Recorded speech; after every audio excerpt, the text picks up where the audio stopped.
Hello, everyone. Welcome to another Ask the Trainer. I'm here with my friend Noseman today. How are you doing, sir? I'm very good, thank you. Happy 4th of July to anyone that's in the United States. My commiserations to the British loyalists, but things happen.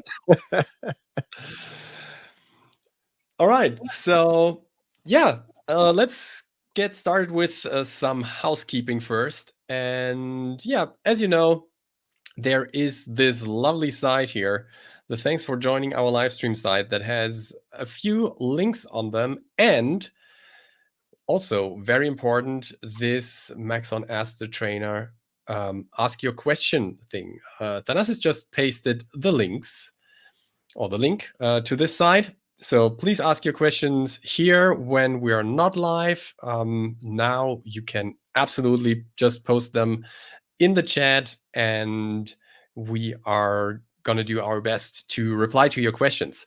So here are a few other links, some important ones that you should definitely check out.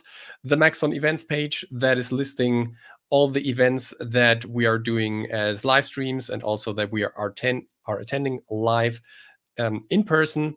Then the Max on Training Team YouTube channel, which is the place where you can find the recordings of all the live streams that we are doing. So check this out as well. There's also more stuff.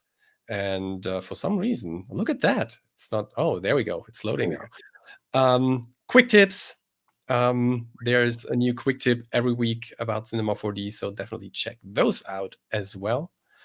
Then I want to show you Cineversity here as well. So if you want to learn one of our amazing softwares, then definitely check out these Getting Started series, and be sure also to click this little button here on the side, because there is more. We have Getting Started series for many of our products here. Okay, and finally, this is the merch store side. And as you know, we always give away free t-shirts, or one free t-shirt for everyone. So there's a coupon code. Let me quickly see if we haven't updated that here. So What is we're it? going to paste that later. We're going to paste the coupon code later, which is a good thing, good motivation for you to stay until the end. In the end, we will show it. All right, cool. So with that being said, we are gonna dive into a few questions, and there were some that have been asked prior to this session. But in any case, if you have any questions now, please ask the question in the chat, and make sure that you add a capitalized question in the beginning, so you're making our lives easier here, finding out what is a question and what is other comments, like praise or critique or we don't like critique. We just want compliment. And for all the 13 people that are watching us, anyone say hi? If we have any viewers from the United States, I want to thank you especially for being with us on this special day and not being with your families. It's good for us, not good for your families, but anyway. So show us what you have, Jonas. I'm very curious. Okay, so there was a question that we got prior to the show, Lidar? and that was, how can I blend mocap clips from Mixamo? And I want to dive into that. I had that open earlier, so we're gonna go with where is it? There we go. So here I have this guy here. This is Mixamo animation. I downloaded him from Mixamo, so this is also a Mixamo character, not just Mixamo animation. And I have two other things here, which are motion capture clips that I downloaded for his rig as well. So it's not just that walk, but there's also the kick that you can see here. And if I disable the kick, you might also see that there is some idle animation here. So if you want to mix them, then what you can do is you can turn those motion capture clips into motion clips. So Cinema 4D has 3 ways of viewing the timeline. One is speed mode. The next one is F-curve mode, where you see all these curves. And the third one is motion mode. Motion mode usually is empty because there are no motion clips in the scene, even if there is animation. So, but what you can do is you can make a motion clip out of an animation. So let me select this one here. This is the walk animation, the walk cycle. And then you go to animate, and down here, add motion clip. And once you do that, this window is popping up. So it's defining it's already reading the start and end here. We're gonna name this walk and create motion clip. Yes. Remove include animation from original object. Yes. I want to include position, and I want to include rotation, and I want to include the whole rig hierarchy. I press OK. And now you can see, okay, we have a clip being added to the library. So this here on the left is the library, and this is the non-linear editing window, so to speak.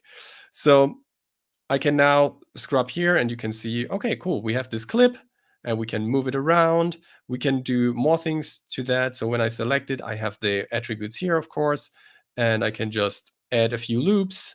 I can make it faster, make it slower, all these things. So let's make it one shorter here. All right, now we have this one clip here. Let's move the others, or let's convert the others to clips as well. So this is the happy idle. I'm just gonna select it and go to animate, add motion clip, and this is happy idle. Here you can see that this time it starts at 0 and ends at frame 88. And we want to include position and rotation, hit OK, and there we go. We now have the next one. And I'm going to do this with the last one as well. So select it, go to animate, add motion clip. This is the kick animation. We hit, we also take position. All right, there we go. So now we have all 3 motion clips here in the library. We also have them here, but this is because these are on different systems. So we can actually delete these. And now, although they are gone here, they are still part of the library. And can I interject there that yes. we did a series months ago. We spent a whole month talking about these things. So if you want more details, you will find them if you go to the character controller. I think it was with Joe Herman and Yes. myself and many others that participated. And just a little detail, if you right click on those little 3 things that Jonas made, you can actually save them on your disk, which means you can take all your motion library from the asset manager and do this conversion, save it to disk, so then you can have ready-made motion clips. You don't need to do the conversion and just read them from the disk, and you can have your own repository of the same motion captures, but in motion clip mode. Thank you. Yeah, exactly. Actually, that was one of the things that I wanted to show, that you can save them as well. So, but yeah, it's good that you asked that question. So yeah, now let's mix these. I'm going to start with the happy idle, and I want to place the happy idle here. And now I already spoiled something.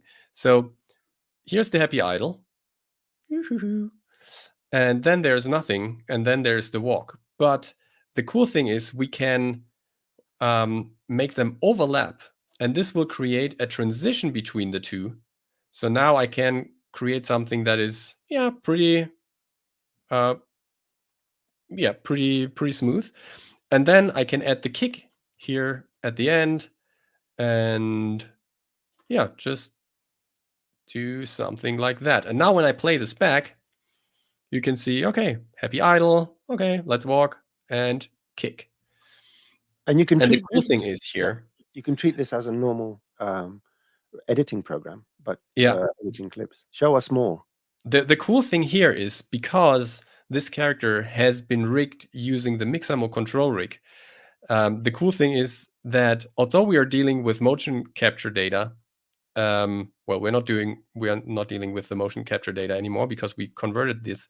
But because of the rig, we still have control over other things. So we could animate the head and the fingers and whatnot. So this is stuff that we can then add to the animation. We can even turn a simple walk cycle, like a neutral walk cycle, into, let's say, a sad walk cycle by just adjusting the spine controllers and make the head like looking down and so on. So this would also be possible.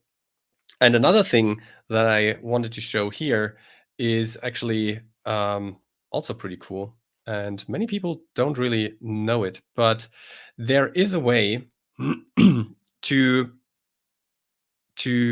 bring this animation over to another character, even if that character has completely different proportions. And that's why I also invited my friend Ortiz. So here's Ortiz. Hi, Ortiz. How are you doing? Hi, Ortiz. All right. There are 2 tags on it that I want to show you how to create. So the challenge is to now bring this animation over to this character. And the key for that is retargeting. And retargeting is a process that is consisting of 2 parts. One is creating character definitions for the source and target character, and the other one is the actual transfer. So this here is a character definition tag. And in here, I can go to the reference pose, and now you can see the reference poses are pretty similar. So both are in a T pose. One thing you can see here, but it doesn't matter for these two, is that this character, his legs are a little bit spread. They are not as parallel as Ortiz as Ortiz legs, but that won't harm us for now. The more important thing is that both are in a T pose. So if one was in a T pose and the other one in an A pose, then this would definitely lead to intersections. So make sure that the pose is the same, but what you can already see, proportions are different. So here the legs are longer compared to this character, and yeah, it's just different proportions. The rigs themselves are exactly similar. They don't have to be 100% similar for this, but it helps when they are as close as possible. Because what happens here in the character definition tag is when you open the manager, there is a definition for the torso, hips, spine, neck, head, left arm, right arm, for everything. And we're just adding joints to this. So no matter how the rig is being built, if it knows what the torso is, what the hips are, what the left arm is, what the right arm is, in theory, it can transfer the animation over. But it works best when the rigs are similar. All right, so let me show you how to do this with Ortiz. And I'm just going to right click here on the topmost joint. And I'm going to go to rigging tags, character definition. And I'm just going to add Ortiz here. And then I'm going to open up the manager. So as you can see, the joint fields here are empty. Nothing is in there. But what we have here are the strings to include and the strings to exclude. For example, for the hand, we have right hand. This is the right hand. We have right and hand, but it should exclude thumb, index, middle, ring, and pinky, so that the finger joints are not ending up here. The finger joints should end up here in these. All right.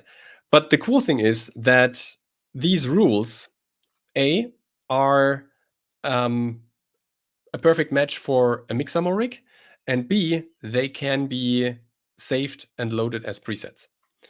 So in this case here, what we can do is we can just extract the skeleton, and based on those rules here, it will find the matches inside the whole rig hierarchy. So I do that, and suddenly you can now see 0 joints are connected. If I hit extract skeleton, boom, we have 66 joints connected, and all this stuff did happen automatically based on those rules that have been made.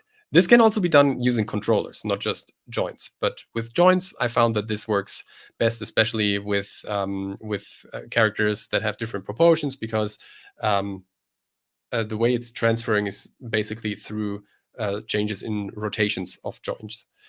Can I add something here? Yes. That there's a misconception that the character definition object is a fixed thing. No, what you see there, where it says torso, hips, and so forth, is just the most common preset, and especially one aligned to be closer to Mixamo, which is one of the most popular types of rigs.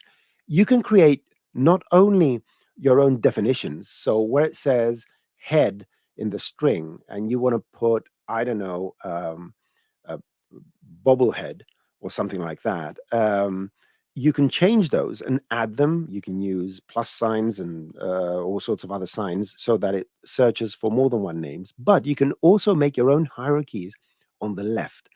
So building a character definition object, you can start from scratch and just build it up so you can have your own rigs. If you have a custom, I don't know, motion capture suit or something like that, that is different. So what you're seeing here is just the preset that we offer for the character definition, which captures a large range of. Oh, there you go. That's cool. Zoom in. Yeah, I just found out that I can do that. I was trying to do that on Windows and I failed miserably.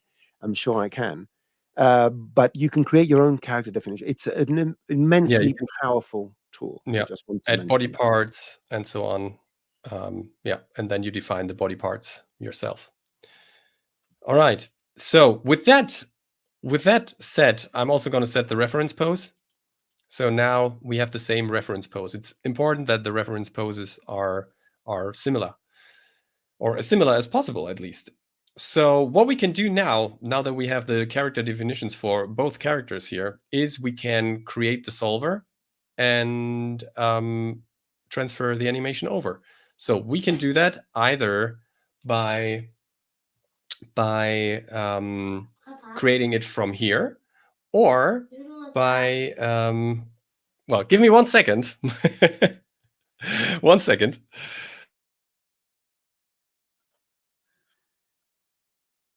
Families. I love families. My son does it all the time.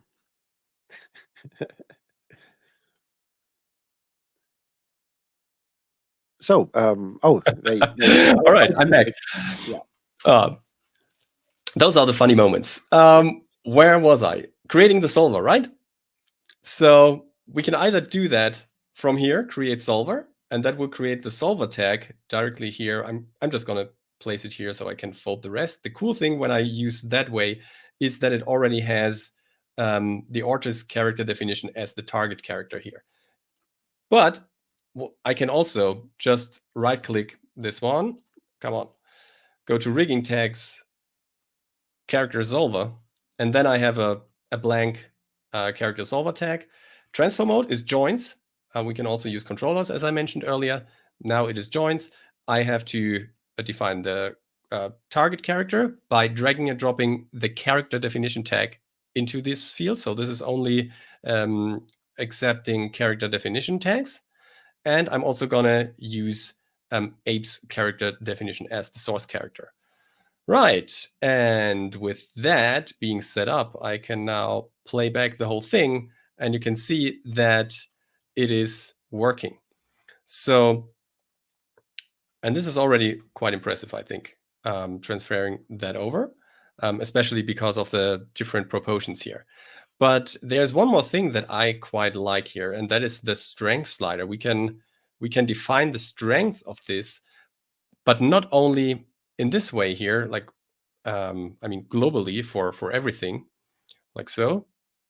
But we could also say, okay, let's expose a few of those body parts so that we can adjust their strength individually. So to do that, I open up the character definition here, and I open the manager again, and then there is the expose column here. And let's say I want to expose the left arm and the right arm, and then I go back to this one here, and now I have this new group that is folded. But I can now just do this, for example, and bring down the strength for the left arm and the right arm, but still the whole thing is going to work. It's just not transferring the arms animation. And I can bring this down so that there's a little bit of animation at least in there. So this is quite a cool workflow for that. Exactly. That's what I wanted to show here regarding the Mixamo question. Blending clips together, and then I did a little detour through retargeting rigs. Yeah, that's beautiful. Once you get in the sort of habit of using NLA, nonlinear animation, the animation clips and all that, which is, it's a very old technology, but it still functions.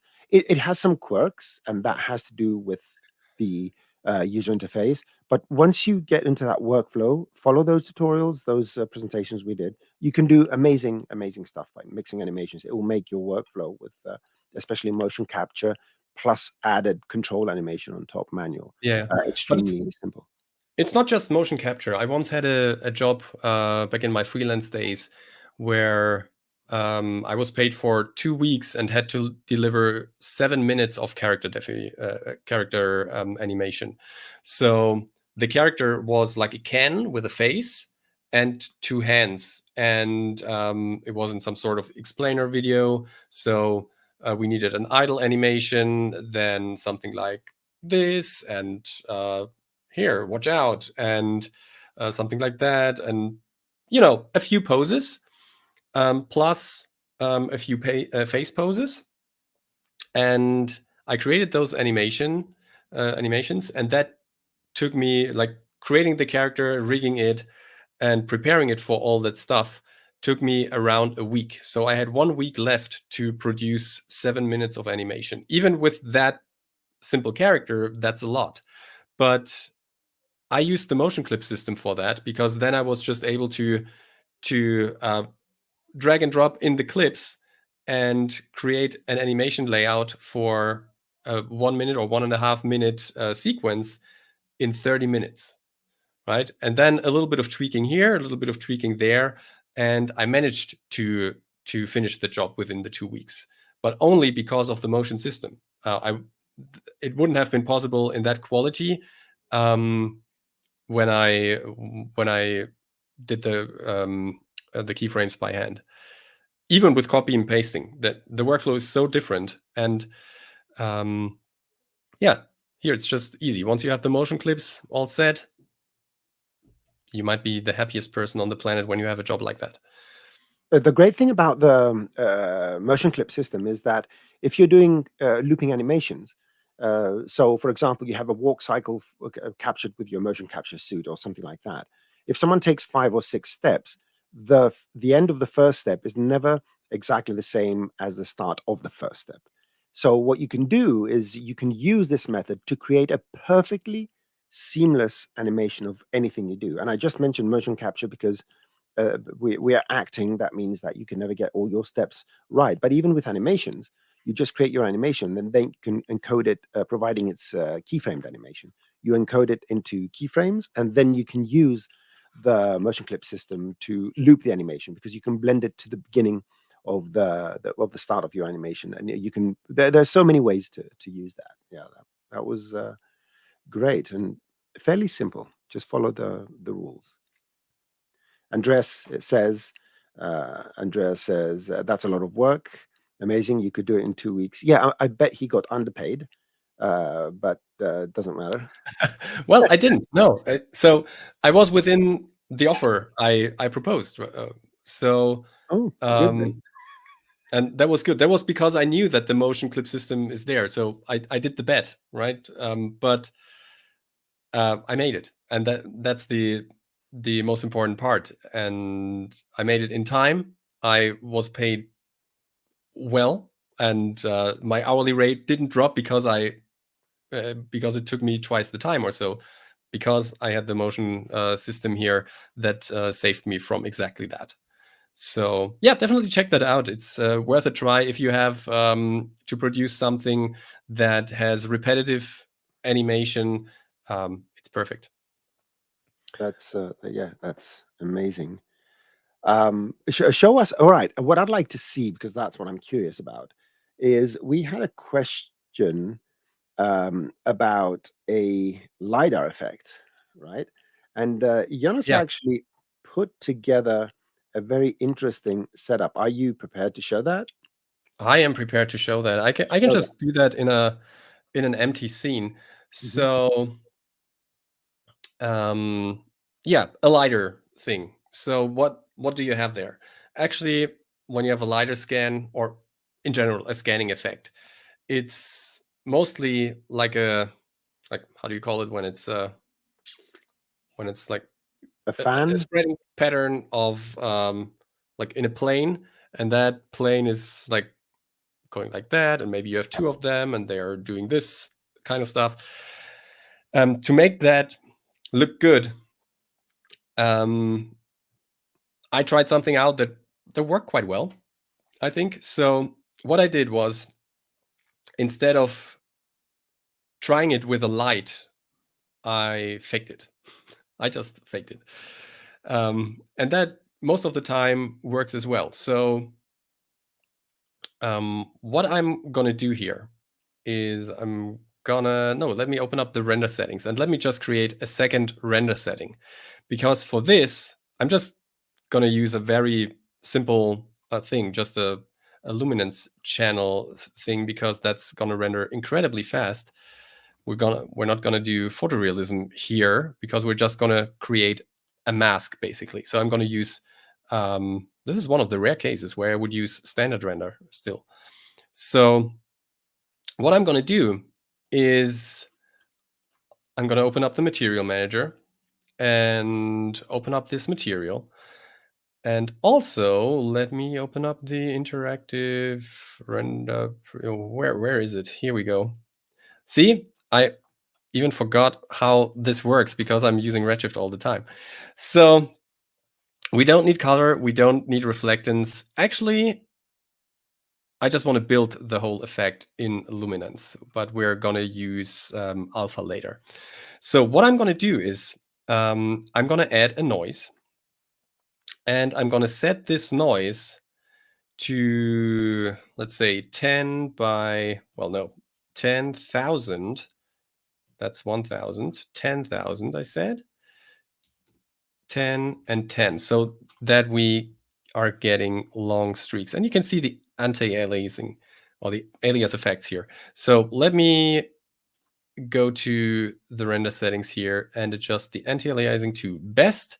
That makes it a little bit better. I'm gonna go even to 2x2 as min level and 4x4 as max levels. This is, yeah, we can go even higher, but this is gonna work for now. So what I'm gonna do next is maybe increase the contrast a little bit, like so. We can make this a little darker to get these streaks here. So this is perfect. Okay, we now have the streaks. The next thing I'm gonna do is I'm gonna add a layer shader here. And in the layer shader, I'm gonna add a gradient. And the gradient is gonna be an interesting one, because what we need to do here is we need to create some sort of inverse square falloff effect. I don't see one in here, so I'm just gonna try to create it by myself. So let me just add a few points here, and let's just put this one somewhere like here. So I'm just faking it. It's not gonna be super accurate, but VFX is all fake, just letting you know. really, I'm sorry. I'm sorry. no. Yeah, nothing is real. Nothing. My No, my world is broken. the So unicorn, the let's dragon. just assume that this was what we wanted. Maybe we should also, let me see if linear interpolation is better. Yeah, linear interpolation is better.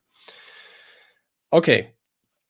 So now we have something that is closer to that. And I'm going to go up by 1 and just multiply this on top. So now I have these streaks going from this side to the other side, but fading out. And another thing in the noise actually is that we need to adjust the space to UV. All right. Okay, now it's bigger. So let me go down here to, let's say, 2 by 2 maybe. Yeah, that's looking cool. All right. So next thing to do is let's have a look at the plane. And the plane has a few segments. I'm just going to reduce those segments to 1 by 1. And I'm going to make the plane editable either by hitting this little button or by hitting the keyboard shortcut C on the keyboard. So let me just get rid of the C. Also, I don't know the shortcut anymore for this. I thought it was Alt R, but that didn't work now.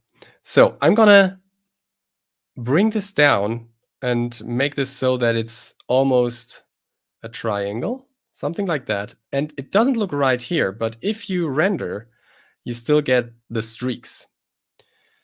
And you can see that we need more anti-aliasing here. So let's set this up maybe to 4 and 8 by 8. Yeah, it's getting better. So sometimes this is still only possible without any artifacts when you render it with a sample-based renderer. So let's say we are happy with that. And what I would do now is I would adjust the pivot point here so that it's back here. So let's go to axis mode and let's move this back here. And now what we can do is we can animate this up and down and so on, and can even create a copy like so. And yeah, this way we are getting this. All right. And it reminds me that I forgot to do one thing. I actually wanted to copy this shader into the alpha. Paste. And this is not an image alpha. And in the luminance, we can delete it now. Right, perfect. Here we go. Yeah, this is what I want. All right. So now we have this. Let's just render this.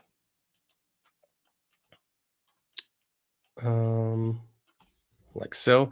The cool thing about this fake technique is that you can add this to, let's say, that it's a robot arm or so that is going up and down in some sort of conveyor belt industry hall scenario, and it's doing a scan for checking the products that are on the conveyor belt, or a visual effects shot, whatever.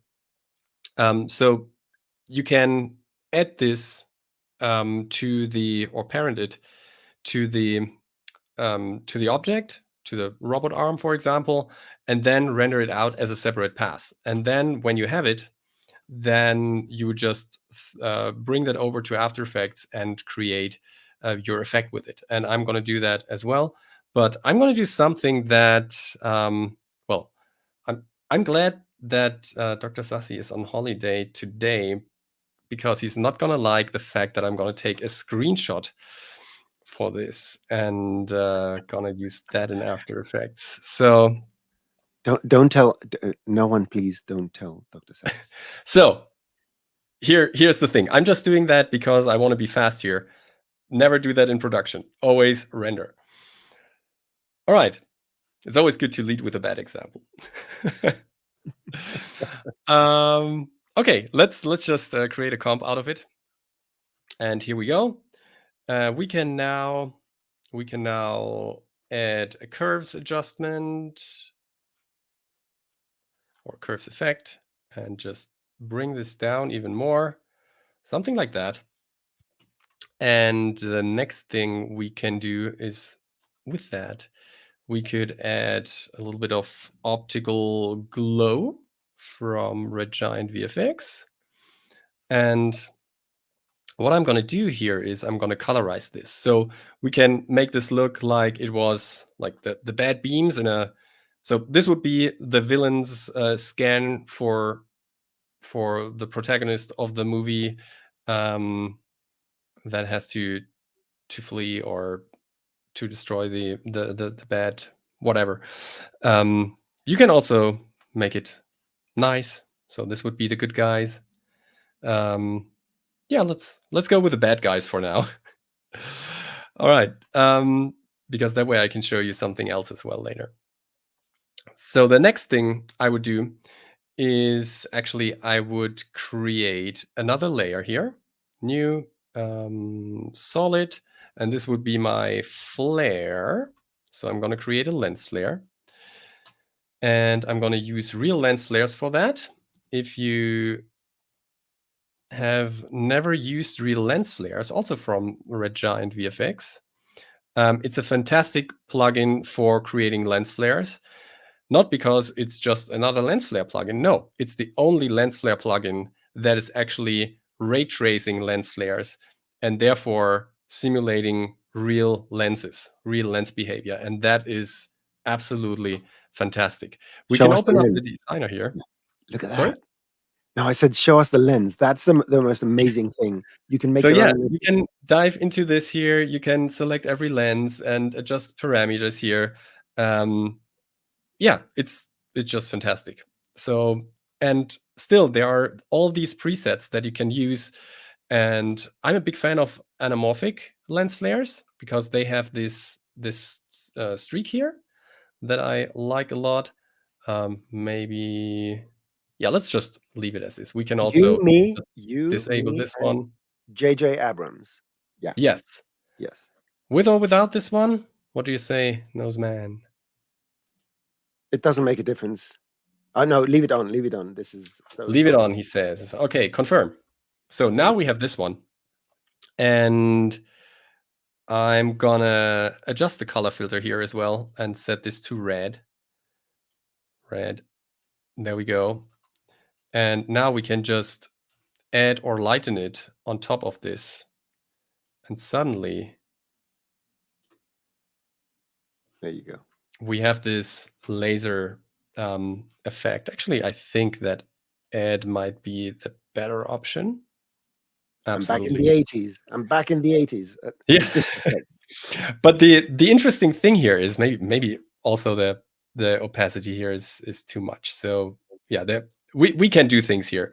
It might be still too bright.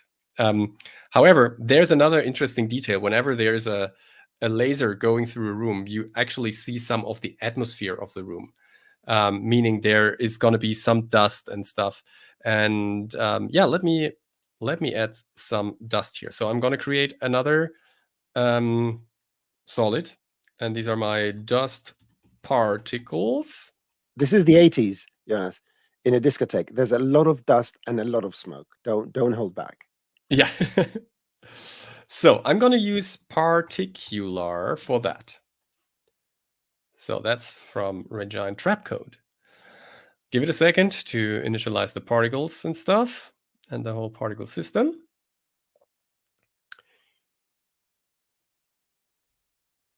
There we go. And now we have a particle system here. So what I'm going to do is I'm going to open up the designer, because the designer, similar to real lens flares, is a cool way of setting up the whole thing. And here I have all these tiles. I can add multiple systems. And what I'm going to do is I'm going to change the emitter type to box. And I'm going to make it a lot... Well, actually, I wanted to make it a lot bigger and then add a lot more particles. So now it's a lot bigger. I'm also going to set this to dynamic form. This way, the particles will just be there from the beginning. We can now add a lot more particles. Let's do something like that. Let's use this particle type. Let's adjust the size a little bit, maybe go down, and also randomize the size so that we have a lot of small ones, but also a few bigger ones. We can go down with the opacity and bring up the opacity random as well. And the color, I would already set them to a little bit of red because they're going to be in the red light. In the red lidar laser light. That's what I mean. So then there is this environment tile. And in here, what we can do is we could add gravity. We don't need that because those particles are very small and light. So we're just going to affect the position.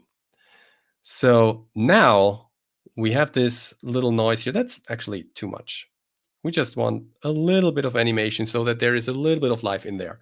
And I'm going to apply. And now we have these particles here. And what I can do now is I can actually create a copy of this one by hitting Control D. And for this one, yeah, it actually looks cool already. But for this one, let me solo this. I'm not going to use Optical Glow here on this one because this is supposed to just be a Luma matte. But I'm going to increase the contrast like so.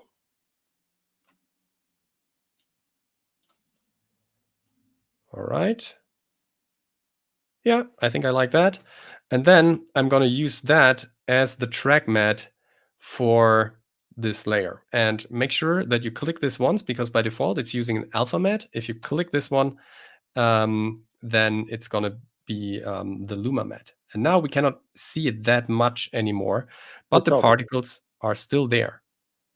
You've convinced. And if we now play this back, you can see that there's a little bit of movement in here, but not too much. And then actually what I would do as well is I would add a wiggle expression to the to this one's opacity here. So you can alt click the stopwatch here and then say wiggle.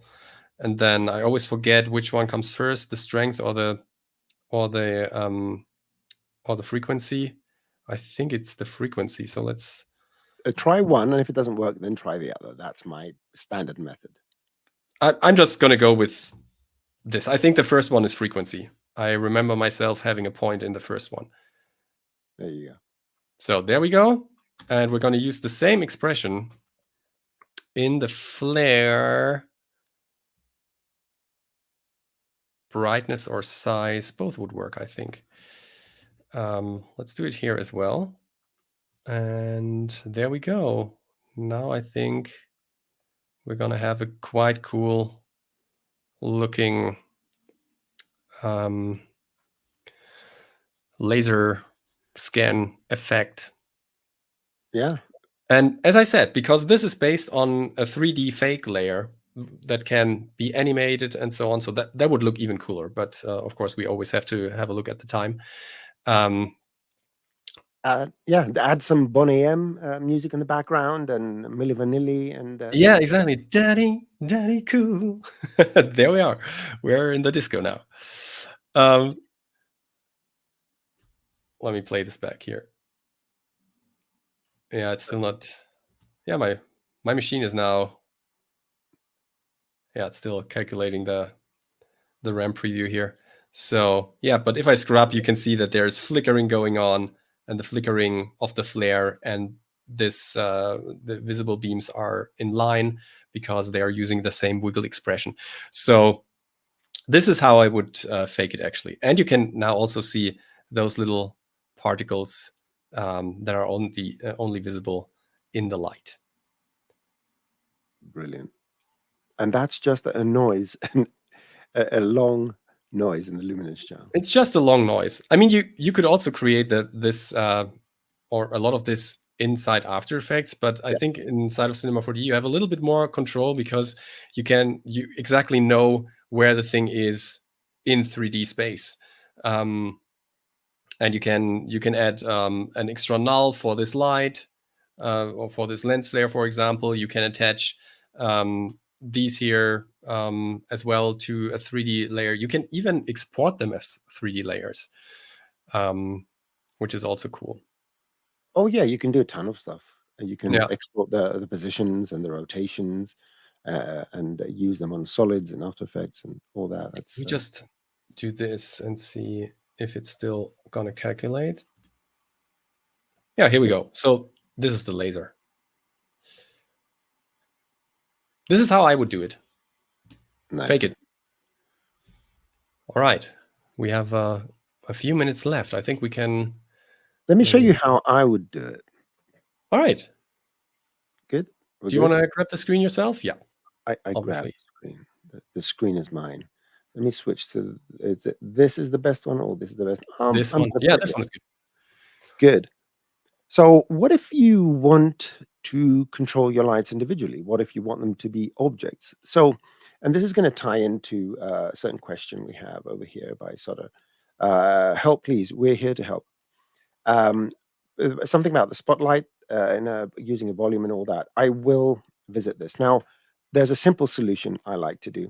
So if you take any redshift light, one of the area lights we have available, I'm going to set my layout to redshift so we can see this light. Now, you can't really see it. I'm going to go here, and what I'm going to do is make sure that my light is visible. But this is the back side of the light. Now, we're going to see it when we come this way.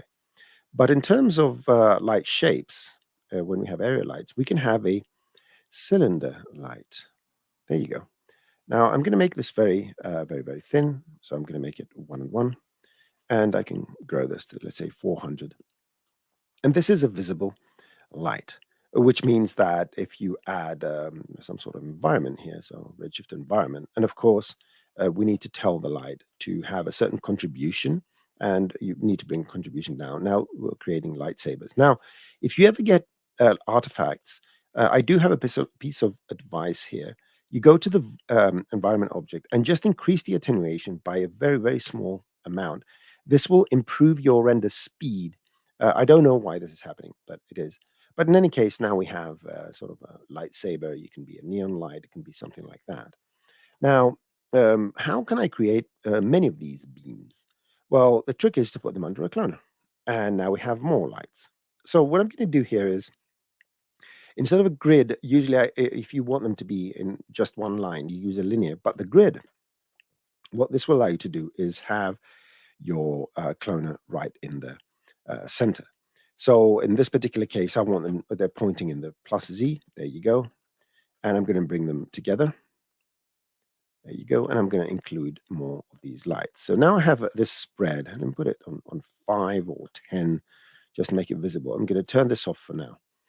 Now, what about coloring? Well, the cloner can transfer its colors to the light. With a clone selected, go and add a random effector. Set the minimum to 0, not negative values, and set the random mode. Oh, sorry, where's my parameter? Turn off the position and turn on color mode, effector color. Now, nothing's happening, and that's one switch on the arrow light, on any redshift light.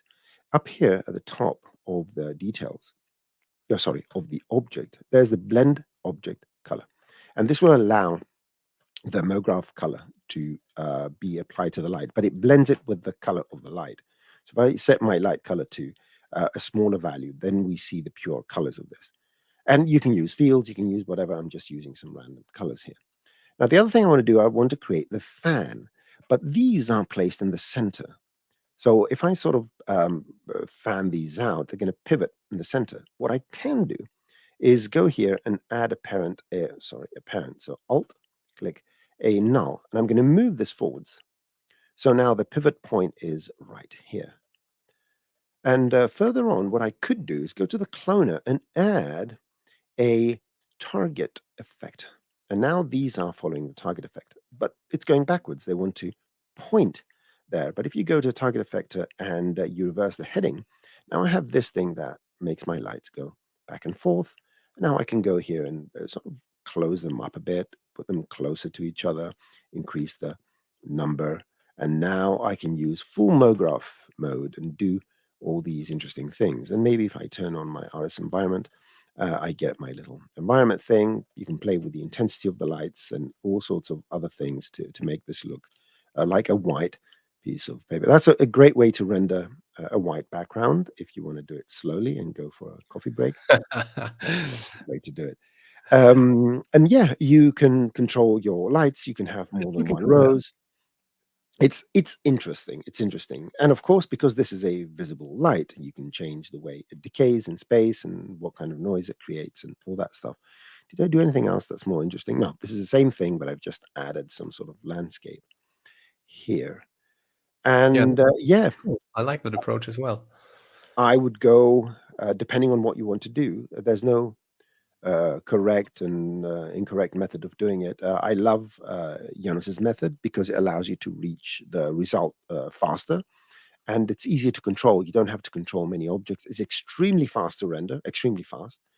You will get one render, a frame every second if you just render that part. It depends on the anti-aliasing settings, but yes, it is very fast. Yeah, that is true. Let me see if we have any questions here. And let me talk about the spotlight and see if there's something. It will be ideal. So the question from Sota, the ideal thing is for you to hit me up on Twitter and send me the simplest file with the settings that show this behavior. But I'm going to try and see what the problem may be. So let's get a spotlight and let's make it very thin. I'm just showing our social handles. Yes, social handles at Noseman GR and at Jonas Pilz 3D.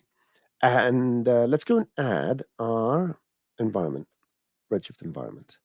I'm gonna go here, and we have this very thin thing going on here. Now, maybe this is what we're talking about. There are a couple of things you could do to alleviate that. Number one, attenuation 0.01. If you get any artifacts with your fog, with your volume, increasing that by a certain amount could eliminate them. The other thing you could do, because here we have this very, very, very, very thin point, which regardless how close you go, it's always going to be a thin point. What you could do is trim that a bit. And I think the best way to do that is, if I'm not mistaken, you can go to the decay, set it to linear, for example, and start from something like 1 or 5 or 10. It will just chop this very thin part out and will start a bit thicker, and it will avoid that very thin line. But of course, when you don't have fall off, in that case, it will be much more intense. So make sure you decrease the light intensity so you get something that's a bit better looking. If the problem you have is different from this, please send me a scene and let me know so I can check out the settings and all that nice stuff. All right. Okay. Shall we bring up Andreas's question and see? So I was late. Yes. We forgive you. We forgive you. We do forgive you. The question is a little bit tricky because the Mixamo control rig itself is a rig that is reading a rig. So it's a joint hierarchy that is reading a joint hierarchy for the retargeting, and then reading the joint hierarchy from the motion capture clips. So baking it down to the joint. You can using an intermediary rig. So let's go here and get let's say. Just wanted to give you a heads up, Noseman. I have to be out in 4 minutes. Excellent. This is going to take less than 4 minutes. So we have a running animation here, and I have the puppet, male puppet, right? And the puppet is already set up to receive these animations using whatever we're doing. Now we can drive the puppet using a animation clip, but it's exactly the same thing. The puppet is the recipient of that. So what I could do here is I can drive. So we have this is the running, and this is, so again, this is correct. I need to put the animation to this character. So put your animation clip, link it to an object, and just like Jonas showed, so that you have your final character running, despite where the source of the animation is coming from, whether it's coming from this character using the solver, or it's coming from a motion clip. It doesn't matter. And then all you have to do is just go with your character in your animation. Get your target rig, get the whole thing, and drag it in here, and actually middle click to bring the whole thing in here. And with everything selected, you just go and you say functions and bake. So you bake PSR, position, scale, and rotation. And clean tracks, I don't want to, I'm going to create a copy. So it exists there. It's going to bake everything down. And now we should have a character. This is the motion offset character target. This is the copy, right? That's my copy rig. I don't need this anymore. I don't need this. I don't need this. I don't need this. And this should, it's not connected because I got rid of my. It's not weighted, is it? Oh, I got rid of the whole rig. The point I'm trying to make here is that once you bake everything, the PSR animation exists here. There you go. So everything now has the PSR animation, and it doesn't matter where it's coming from. And that's pretty much the gist of it. That baking, you don't directly bake the animation clip. You bake the data of the animation clip, or any clip for that matter, on your target object. Then that's pretty much it. All right. Cool. So let me change the layout and let me take over here. Yes, please. So that we can take care of the end housekeeping. Thanks for the great questions. This was a lot of fun. So yeah, as you can see, there is this nice little thanks for joining our live stream landing page. And from there, you can find all the interesting links and you can ask questions. So if you are thinking of questions now after we close the session, after we close the live stream, you can still ask your questions here. Please do so. Make use of this this workflow. This also makes sure that we can prepare a few things. Also, it has the links to the events page where we are listing all the events that we are doing as live streams and that we are attending in person. A link to the training team channel on YouTube. This is the place where you will also be able to find the recording of this session and many other live streams that we do. Cineversity, if you want to watch tutorials, and the free t-shirt side, the merch side.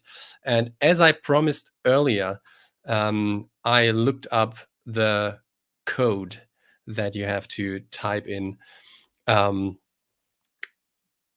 Yeah, so you click that link, you get to the website where you have to enter a passcode. C4D Quick Treats is the passcode for this month. And yeah, you can order one t-shirt for free and only pay for the shipping. All right, and with that being said, we can close this. The only thing that I definitely want to show as well, let me quickly go back to this one here, is that next week on Monday, we're all again having Dustin Walkemer on the show, talking about product visualization from brief to render. And this is also kind of an exciting with you. Yes. With you, yeah. Me and my friend Dustin. All right, cool. So thank you everyone for joining and have a great time. I'm also going to quickly bring up this little QR code here that you can use to scan and also get to the thanks for joining our live stream page, but from your mobile device, so that even if you're on the train or the plane or the car or wherever, or waiting for any of these, you can still ask questions. Okay, cool. So thank you, everybody, and see you next time. Bye-bye. Bye, everyone.